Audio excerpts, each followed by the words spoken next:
ভীমাশঙ্কর জ্যোতির্লিঙ্গ দর্শন করে এবার আমরা যাব গুপ্ত ভীমাশঙ্কর। গুপ্ত ভীমাশঙ্কর একটি প্রাচীন ও রহস্যময় স্থান, যা ভক্তদের কাছে অত্যন্ত পূজনীয় এবং আগ্রহের কেন্দ্র। এটি মহারাষ্ট্রের পুনে জেলার ভোর তালুকের কাভই এলাকার গভীর অরণ্যে অবস্থিত।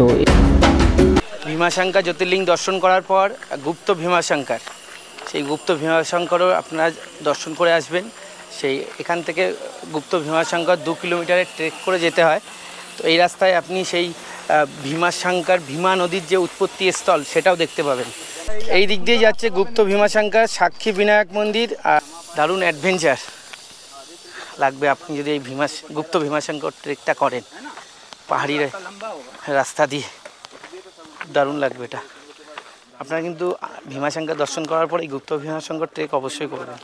জঙ্গলের মধ্যে পুরো নিস্তব্ধ পরিবেশ, আর তার মধ্যে এরকমভাবে হেঁটে যাওয়া দারুণ দারুণ অ্যাডভেঞ্চার।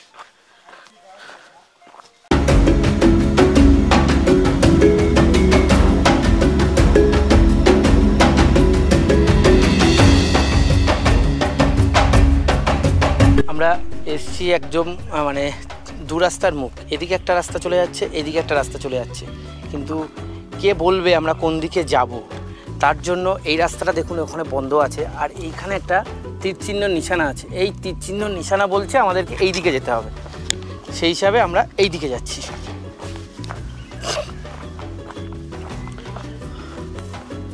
আর ওই যে এইভাবে রাস্তা গেছে, আমরা সেইভাবে যাচ্ছি। আমরা কোনো নিশানা কিন্তু ছেড়ে যাচ্ছি না, যে আমরা যদি ভুল চলে যাই কী করে ব্যাক করব। এখানে অ্যাকচুয়ালি গাইড দরকার, গাইড হলে একটু ভালো হয়। আর এখন বর্ষার টাইম আসলে এখানে এই সব জায়গায় জল দেখতে পেতাম, কিন্তু এখন এই সময় জল নেই এইসব জায়গায়। একটা গাছে দেখুন লেখা আছে গুপ্ত ভীমাশঙ্কর, এই দিকে তীরচিহ্ন 32 গাছ নম্বর। সেইভাবে আমরা এইদিকেই টেক করে করে যাচ্ছি। হর হর মহাদেব। পুরো অ্যাডভেঞ্চার দেখাচ্ছি। দেখুন এইভাবে গাছ এখানে পড়ে আছে, আর চোখ না কান সব ফল খোলা রেখে কিন্তু পার হবে। কোথায় কোন গাছের মাথায় থাকতে পারে বুঝতেই তো পারছেন, কে থাকবে, সেগুলো দেখে সাবধানে তারপরে যাবে।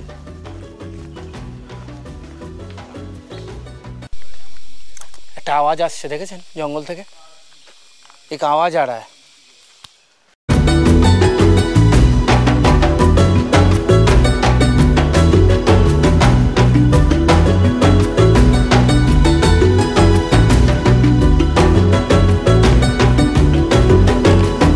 12:15 আমরা শুরু করেছিলাম, এখন বাজে 12:30 বাজতে যায়, 1 মিনিট বাকি। 15 মিনিট ট্রেক হয়ে গেল, কিন্তু 2 কিলোমিটার কিন্তু এখনো শেষ হলো না। দেখা যাক, অ্যাকচুয়ালি 2 কিলোমিটার বলে 2 হতে পারে বা 3ও হতে পারে।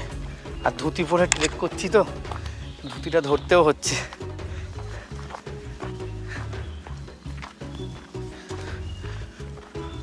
পুরো বাঙালিয়ানাতে আছি, আর বাঙালিয়ানাতেই সেই ভোলে বাবা দর্শন করছি, আর বাঙালিয়ানাতেই আবার ট্রেকও করছি। শুনুন দেখ ঝুলতে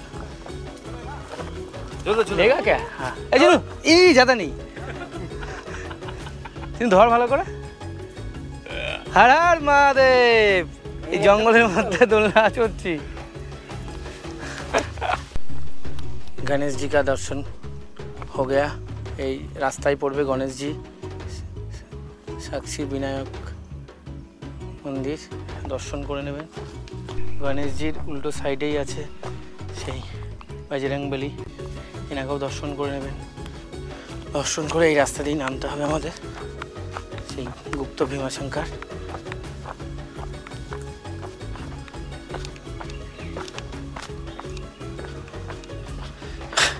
চলে এসেছি আমরা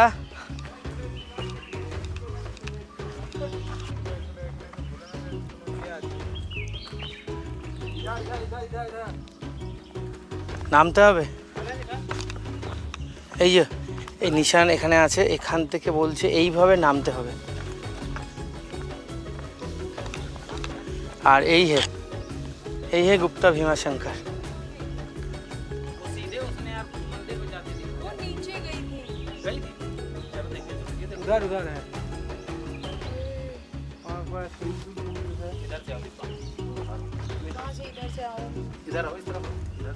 হর হর মহাদেব।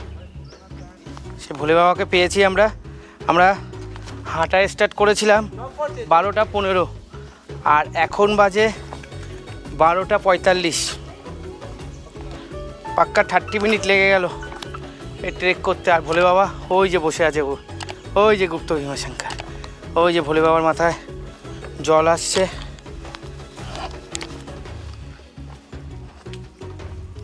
এই যে দেখা মাত্রই আপনারা অবশ্যই হর হর মহাদেব কমেন্ট করবেন। হ্যাঁ, ভোলে বাবার একটু পিছন দিয়ে যাই আমি। ওম নমঃ শিবায়, ওম নমঃ শিবায়। এই যে সেই ভোলে বাবা গুপ্ত ভীমাশঙ্কর, হর হর মহাদেব। এই যে সুন্দর ভোলেনাথ একদম এই পাহাড়ের নিচে লুকিয়ে আছে। চলে এসেছি সেই গুপ্ত ভীমাশঙ্কর। আর এই সেই ভোলে বাবার মাথায় জল অভিষেক, অটোমেটিকলি সেই পাহাড় থেকে জল এসেও জল অভিষেক হচ্ছে। আর ভোলে বাবা এখানেই বসে আছেন। এই হলো সেই গুপ্ত ভীমাশঙ্কর। এই গুপ্ত ভীমাশঙ্করে ভোলে বাবার জল অভিষেক করাচ্ছি। গুপ্ত ভীমাশঙ্করে ভোলে বাবার মাথায় সেই জল অভিষেক করাচ্ছি। হর হর মহাদেব। ওম নমঃ শিবায়, ওম নমঃ শিবায়, ওম নমঃ শিবায়, ওম নমঃ শিবায়।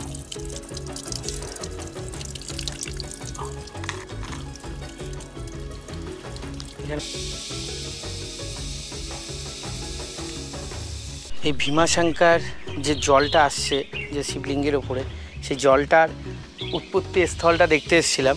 তো এই দিকে তো আসছে না, এই ওপর থেকেই, পাহাড়ের ওপর থেকেই কোনোভাবে জলটা আসছে এখান থেকে, এসে সেই জলটা কিন্তু এইভাবে যাচ্ছে এখান থেকে গিয়ে এই জলটাই পাথরের উপরে জলটা পড়ছে। এটাই আমি জলের যে উৎপত্তি স্থলটা দেখতে চেয়েছিলাম। এর বেশি যাওয়া যাচ্ছে না, খুবই রিস্ক আছে। আবার আমরা এখান থেকে ট্রেক করে পৌঁছাবো সেই ভীমাশঙ্কর মন্দিরের কাছে। তো এখান থেকে ভোলে বাবাকে দেখালাম, দর্শন করালাম, সেই ভীমাশঙ্কর যে নদীর উৎপত্তি স্থলও দেখালাম, সেই ভীমাশঙ্কর নদীর জল যে ভোলে বাবার মাথায় অভিষেক হচ্ছে সেটাও দেখালাম। তো এবার আমরা আবার রিটার্ন করব। আমরা এখান থেকে স্টার্ট করছি হলো 1:07। हम लोग तो गुप्त भीमाशंकर दर्शन भी कर लिया, लेकिन गुप्त भीमाशंकर का जो कहानी है, जो स्टोरी है, वो क्या है? ये मेरे साथ एक दादा है, दादा कानपुर से है, तो दादा से सुन लेंगे वो गुप्त भीमाशंकर का जो स्टोरी। दादा थोड़ा बता दीजिए ना गुप्त भीमाशंकर का जो स्टोरी। गुप्त भीमाशंकर कुंभकर्ण का बेटा था, जिसका नाम भीम था। वो राक्षस कुल का था। जब वो बड़ा होने के बाद उसको पता ही नहीं था हमारे पिता का वध किसने किया है। जब बड़ा हुआ उसको पता चला श्री रामचंद्र ने इनका वध किया है हमारे पिता का, तो वो बदला लेने के लिए निकला।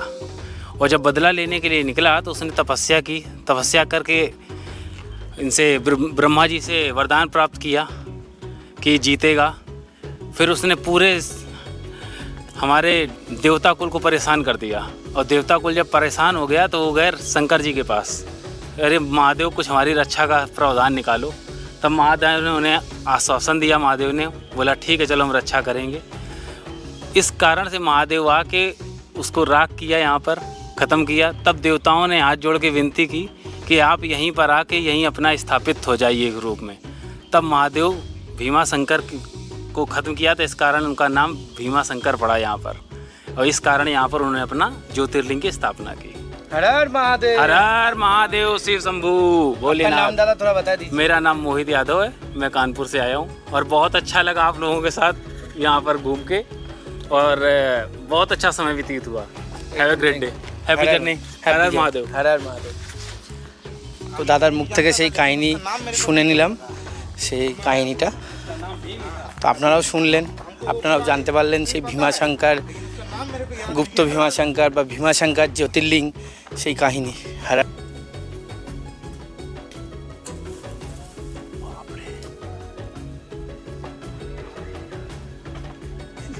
पूरा नीचे आ गया। एडवेंचर इसको बोलता है।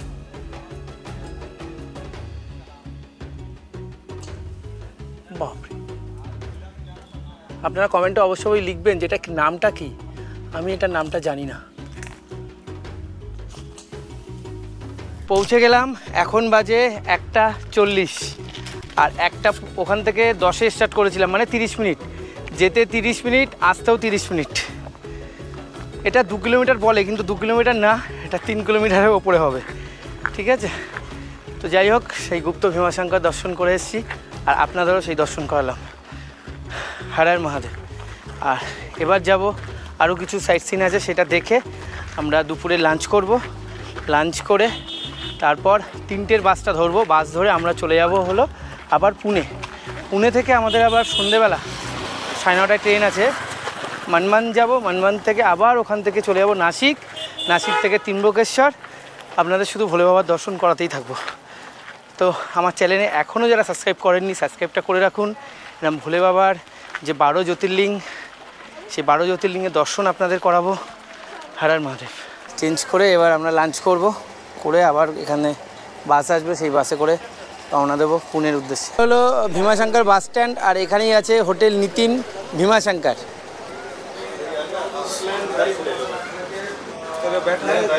इधर थाली कितना है? थाली 100 টাকা। এর মধ্যে ডাল, ছোলা আলু তরকারি, ডাল আর 2 रोटी, प्याज चटनी, थोड़ा भात और चोखा दे दीजिए थोड़ा। चोखा नहीं आता। এই থালিটা হলো 100 টাকা।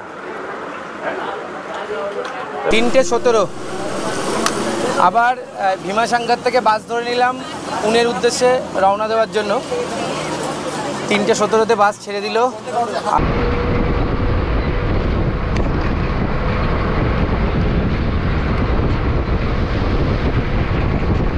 এখনও বাস থেকে নামতে পারিনি।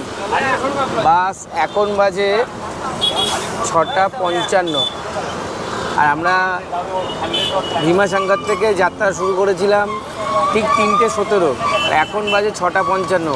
এখান থেকে এখনও দেখাচ্ছে 18 কিলোমিটার, 37 মিনিট লাগবে সেই শিবাজীনগর বাস স্ট্যান্ড।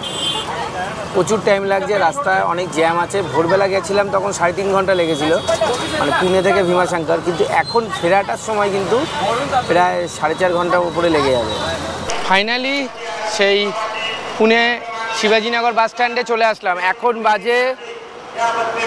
বাজে 7:34 আর আমরা জাস্ট নামলাম সেই বাস থেকে। টোটাল 4 ঘন্টা 17 থেকে 20 মিনিট লেগেছে भीमाशंकर থেকে এই पुणे शिवाजीनगर बस स्टैंड पर्यंत। दादा का ऑटो लेके हम लोग जा रहे हैं अभी डगलू सेठ गणेश टेम्पल देखने। उधर से हम स्टेशन चला जाएंगे। আমি এখন চলে এসেছি সেই পুনের ফেমাস যে গণেশ মন্দির, সেই ডাগলু সেট মন্দির। এই ডাগলু সেট মন্দিরের যে কাহিনী আছে, এই মন্দিরটি প্রতিষ্ঠা করেছিলেন ডাগলু সেট ও তার স্ত্রী লক্ষ্মীবাই। তাদের একমাত্র পুত্র পেলে রোগে মারা গেছিলেন। তখন তারা একটা সাধুর পরামর্শে 1893 সালে এই মন্দিরটি প্রতিষ্ঠা করেন। এই মন্দিরের মধ্যে যে গণেশজি বসে আছেন, সেই গণেশজির উচ্চতা হলো 2.2 মিটার আর প্রায় 40 কেজি সোনা দিয়ে গণেশ মূর্তিটি তৈরি।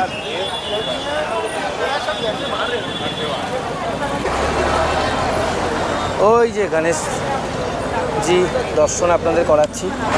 আর জয় গণেশজি কি জয়।